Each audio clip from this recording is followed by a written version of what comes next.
What's going on, Vikings fans? Today we are going to dive into pretty much most of the offseason, which a big chunk of is about to get some clarity here over this next week or so. As free agency approaches, the Vikings are pretty much in a disastrous cap situation. They are still, after making or announcing a few cuts that they will make to some veterans like Aaron Jones, Javon Hargrave, and as of today, Jonathan Allen, they're still $40 plus million over the cap. So they need to trim that fat and essentially either cut some guys, restructure some guys, or trade some guys. Now, the thing I'll talk about a couple things. Obviously, the quarterback situation is the biggest topic right now because Kyler Murray was informed that he will be released by the Arizona Cardinals, which makes him a free agent and essentially a free agent bargain for $1.3 million because that is essentially the least amount that a team can pay him. That's the veteran minimum. And he's still going to get his big chunky payday because he's due about $38 million as part of his contract with the Cardinals that they are willing to eat, essentially, to have him out of the building. And so the way that usually works is if, let's say it's the Vikings, they want to pay Kyler Murray $10 million and there was 38 remaining on his deal. Now the Cardinals don't owe him 38, they owe him 28. But the way most of these things work out is Kyler Murray is going to want to help out his new team rather than his old team. So he's going to sign for the vet minimum and leave essentially his ex with the bigger bill. And that's what's going to happen here, regardless of where he goes, whether that's Minnesota or Atlanta or anywhere else. And the same is likely to happen with Geno Smith with the Raiders if he ends up being a, cap casualty as well for the Raiders to kind of also trim some of the fat since they're most likely drafting Fernando Mendoza with the number 1 pick in the NFL draft. So a few things. Let's talk about this for a second. Rick Spielman was the Vikings general manager for years before Kwesi Adolfo-Mensah. And I don't know if it was a style. Obviously, that last season with Mike Zimmer, they weren't speaking. It was a lot of drama. But the Vikings moved off, right? And the knock on Spielman was that he loads up too much money and pushes it to future years, and the Vikings are constantly trying to get under the cap. So when they moved on and got Kwesi Adolfo-Mensah, the whole idea was this guy is going to be good for the cap. He's going to trim the fat. And, he's going to put the Vikings in a great cap situation, which I was all for at that point, right? You're tired of being in these situations. So they draft a rookie quarterback. You're going to be on the rookie scale with a rookie QB and J.J. McCarthy. And now that will allow you to move on from guys like Kirk Cousins, which, you will take a cap hit for the first season and so on and so forth. Well, this essentially, if Kwesi was still employed, would be his 5th season as general manager of the Minnesota Vikings. It would be his first season under a new extension that the Minnesota Vikings gave him last summer. And we are still in cap hell. How is that possible? How is that happening? That is the biggest question for me with the Vikings is, so you moved on, you got a rookie scale quarterback as your starter or as your plan A, essentially, right? It's not like you're paying your backup a ridiculous amount, and you're still in cap hell. So the reason is that the Vikings just haven't drafted well.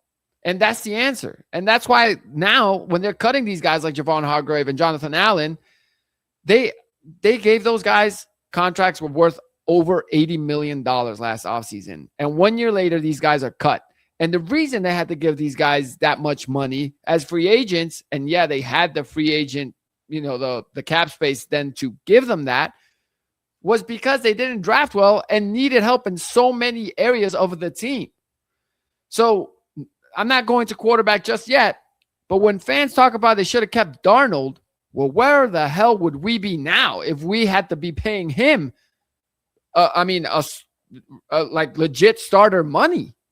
Right? We're paying J.J. McCarthy 3rd year of his rookie deal coming up. And that's really the only quarterback on the roster. Sure, you got Carson Wentz still kind of around. Is he going to come back? Is he not? Max Brosmer. Those guys are costing pennies. So I just don't understand when the Vikings fans or whoever talk about if they had kept Darnold, how are you winning? I mean, last year, the reason you got Hargrave, the reason you got Jonathan Allen, the reason you signed those guys was because you were so weak in so many areas of the team that you needed to overpay for free agents. Will Fries, the Vikings paid him to be an elite lineman, a guard, right? So again, all these people that the Vikings paid last summer, the reason they had to pay them is because they didn't draft well. So that leads me to essentially the point of this podcast, which don't worry, we will have plenty to talk about as we move forward in the next coming weeks leading up to the NFL draft. But I really think this is, arguably, I guess, but I'm very convinced, quite possibly the most important NFL draft in modern Vikings history, I guess you could put it, because they cannot afford to miss on this draft. So you better, saddle up and get as many picks as you can, or, do what you will with the picks that you have. This is the most important draft that I can remember that the Vikings are facing. Because if you don't hit on this draft, what are you going to do when you have to pay a quarterback? I mean, if you bring in Kyler Murray, sure, you bring him in and you're paying him 1.3 because somebody else is paying the tab. But say he has a Darnold-like year, and now you decide to make him your franchise quarterback. So now you got to pay him, let's say it's a team-friendly deal even, and you got to pay him $40+ million. And if you don't hit on this draft, there is no Super Bowl window. There is no dream of a Super Bowl for the next foreseeable future like this. So the Vikings better get themselves some talented rookie scale, essentially cheap players that can play big roles on this team. Or else, if this draft is a dud, and look, I'm just saying it, then yeah, you might as well start moving off of the Justin Jeffersons and those guys. Because there is no future of a Super Bowl like that. You have to get some real blue chippers in this draft. And, at least they have picks this year. But I'm even going a step further. Guys like Jonathan Grenard right now that you need cap space, and obviously they're trying to restructure. The thing with Grenard is he's due about $20 million this season, and he's essentially saying, I'm better than a $20 million player. And yeah, typically with these situations, I'm usually pro team because I think to myself, if you're the player, this is the contract you signed. So you got to, make it happen. But I also understand the player and his leverage. And in this case, Grenard's got it. And if they don't restructure or do anything, he'll probably hold out. Because if I'm Grenard and I'll put myself in his shoes, I'm going to think to myself, is it worth me going out there this season and risking further injury, already coming off of an injury-riddled season, to get hurt again? And now that completely tanks my market for next year. And he might be willing to sacrifice $19, $20 million for a $35, $40 million payday next offseason, right? So he's got to do that math and figure out if it's worth it for him or not. And if there is no restructure, I think he might hold out. But also, if I'm the Vikings, again, this is where you find yourself. You traded a bunch of picks to get Dallas Turner. Dallas Turner is the reason you should move off of Jonathan Grenard. That's what good teams do. That's what you're supposed to be doing. And that's essentially what the Vikings need to do moving forward to have any chance to sniff the playoffs and the Super Bowl, right? Because as these guys get expensive, you need cheaper guys that can replace these guys. Grenard had a great season last year in 2024 with the Vikings. 2025, he was pretty damn good. He was pressuring the quarterback a lot, but also I remember him missing a lot of sacks. He could, for some reason, it's like every quarterback he tried to wrap up had like Nickelodeon slime on them, and he couldn't wrap them up and tackle them. And he missed a whole bunch of sacks, right? Dallas Turner actually led the team in sacks last year, surprisingly. So it's time.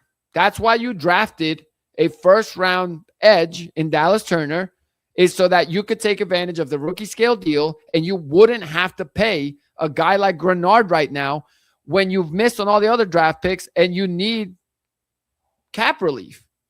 So if you can get a second rounder for Grenard, you better trade him before you hang up the phone with whatever team wants him.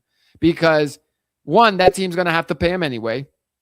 And again, you, technically speaking, have the guy that is supposed to replace him and be as effective, right? And we saw signs from Dallas Turner last year. He is no Jonathan Grenard by any means yet, but that is essentially the whole point of drafting him. And he has showed signs. Again, he came on strong last year when he got a chance to play with the team when Grenard was injured. So ultimately, it just doesn't make sense to draft guys that you are taking with high picks and saying, okay, this will be the player that will allow us now to pay other guys, but then you don't play that player. So that's why you better open it up and open up that window for Dallas Turner and get what you can for Grenard. And if it's a second round pick, great, because you need the draft picks, okay? You need to hit on as many draft picks in this draft as possible. And that leads us to the quarterback situation and the J.J. McCarthy situation or Kyler Murray or Geno Smith. And whether you're a believer in J.J. McCarthy or not, this isn't about believing in the player, okay? Disconnect the names of the players. Just think about it as if you're running a business, it's the football team business. You invested in this asset, J.J. McCarthy, but this asset, so that the value of that asset would allow you to be productive in other areas. But now you're not going to use that asset to be productive in the other areas, which was the whole point of getting that asset. So again, the reason, look, I don't know the guy. He could be the worst human on earth. I don't know J.J. McCarthy. But football team building philosophy-wise, you are supposed to now try to give him that leeway. That was the gamble that you took. And whether you want to say it was Kwesi or whatever, KOC was in that room. It was the same ownership.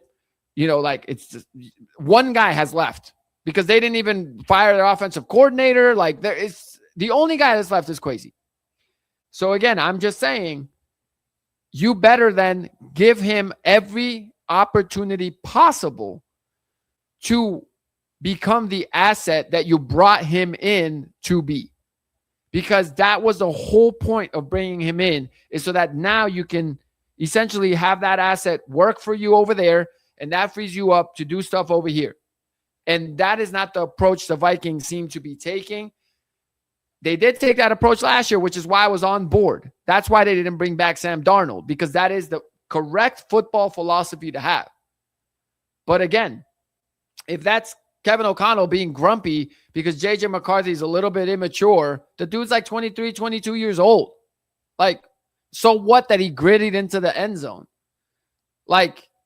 Again, the childbirth thing, that is some stuff that you're going to have to deal with a rookie quarterback. Now, if he is throwing temper tantrums, if he's not showing up to meetings, you want to talk about immaturity, Jordan Addison's still on that team.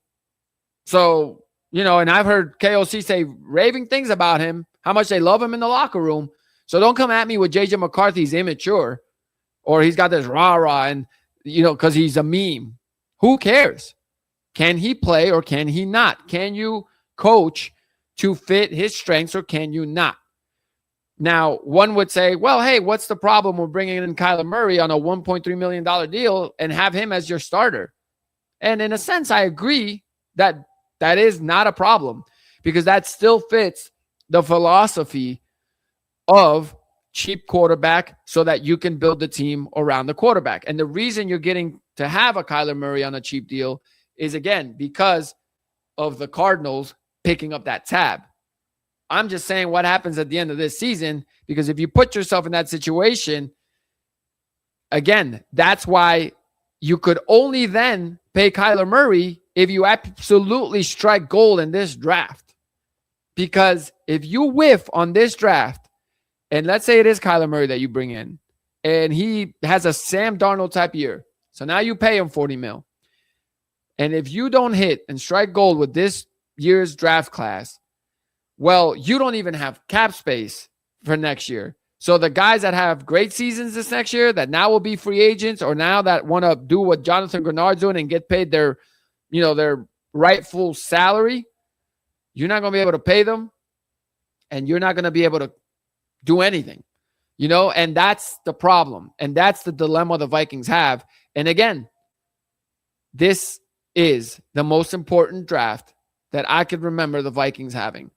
And it's not because they have a high draft pick and they're going to take a quarterback, but because they need more cheap, talented players. They have had pretty damn atrocious drafts the past few years.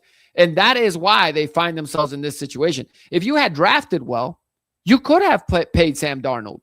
If you had drafted well and had a really good interior D lineman that you drafted and had a really good right guard that you had drafted or left guard that you had drafted, right? Like, I mean, Donovan Jackson, I guess, is doing a fine job. So, but I'm saying you wouldn't have had to pay Will Fries, right? So you could have used that money to pay Darnold. And you wouldn't have had to pay Jonathan Allen or Javon Hargrave. So again, the drafting has been so bad that it's completely just discombobulated this organization. And this is, I feel like, their last chance to right the ship here. Because if this draft is another whiff, you're just going to have to keep drafting rookie scale quarterbacks and hope that it works out. Which is why do I think they have a chance to be good with Kyler Murray? I think that depends on the draft. I really do. Because even if you have an average draft and Kyler Murray comes in and he has a good year, great, and you found your franchise guy, but the draft is average, it's a mid-draft, well, guess what? You don't even have a high enough draft pick next year to get the best quarterback available or second best quarterback available because Kyler Murray had too good of a year. So that's why if you ask me, what do I think the Vikings should do if they're smart is get a guy like a Geno Smith, assuming he's okay if he ends up being the backup, that can pressure McCarthy, but that could also kind of not be a disaster. All right? The reason I'm saying not be a disaster is because in case that they do strike gold with this draft. But if you're telling me right now that they're going to have a mid-draft, then I'd rather have disaster. If it's not McCarthy, then I want disaster, right? Because if the draft is just not that great for the Vikings this year, then why do we even want to have a good season if it's not going to be McCarthy moving forward? So it needs to be, again, it all stems from the draft, right? So if the draft is great and they strike gold with the draft, then anything goes. Then if you got Kyler Murray, great. Just then give me the best quarterback possible for the Vikings to win. If this draft, they strike gold. If they have a Seattle Seahawks type draft. But if you're telling me right now that this draft is going to be anything but gold for the Vikings, average or below, then McCarthy or be a disaster. That's the way I see it, right? So let me know if y'all agree, disagree in the comments, but that's the way, that's the football philosophy that I see. Again, look at the Seahawks, right? They were able to bring in Sam Darnold because they drafted well, right? They drafted well. They were able to trade DK Metcalf because they drafted well and because they were now able to use some cap on top of bringing in Sam Darnold to bring in a guy like Cooper Kupp. The Vikings are just trying to cut guys just to break zero, just to be zero. So it's not even like they can go out and get good free agents. That's why they need the draft. So that's why I'm saying you got to make it work. You got to, if you move off Grenard, move off of him. And Dallas Turner, buddy, you got to be Grenard. And now with the pick that we get from Grenard, well, with that pick, we better find a safety that's going to be our future safety for years to come. And that's just the way it's going to have to be. So again, there's no way around it. This draft, I'm saying it's the most important draft in recent Vikings history, but no matter how you slice it, it is a crucial draft for the Minnesota Vikings, which is why accumulate as many good picks that you can, especially with guys that you're not going to keep around. Again, Grenard, are you going to pay him? Like, are you going to pay him $35, $40 million next year? Even if he doesn't hold out, let's say the contract stays the same. Are you?